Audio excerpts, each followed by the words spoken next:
పెట్టినప్పుడు వాళ్ళల్లో ఉండంగా ఒక స్లేట్ ఇచ్చేది. స్లేట్ అంటే ఇప్పుడు పలక అంటే తెలుగులో పలక, స్లేట్ అంటే ఇంగ్లీష్‌లో అని మాకు తెలియకపోయేది.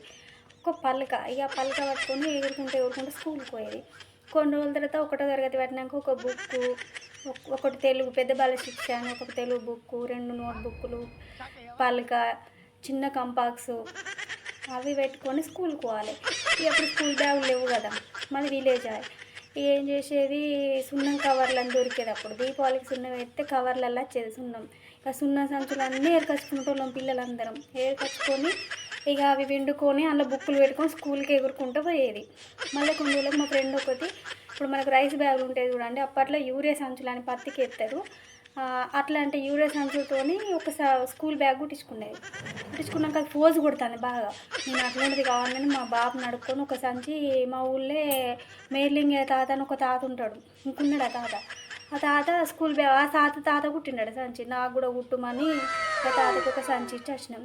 ఇచ్చినాక ఇక తాత ఇక కుడతలేడు మా ఫ్రెండ్ వేసుకొని పోజు కొడుతుంది అది.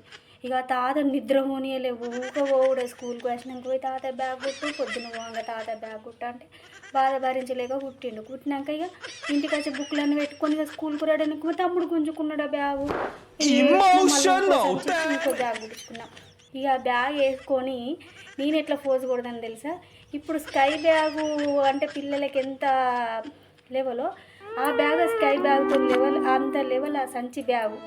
ఇక వేసుకొని ఎగురుకుంటూ స్కూల్కి పోయినా. మీరు కూడా ఇట్లా ఎంతమంది యూరియా సంచులతో స్కూల్ బ్యాగులు కుట్టించుకొని స్కూల్కి వెళ్ళిరో కామెంట్ చేయండి ఫ్రెండ్స్.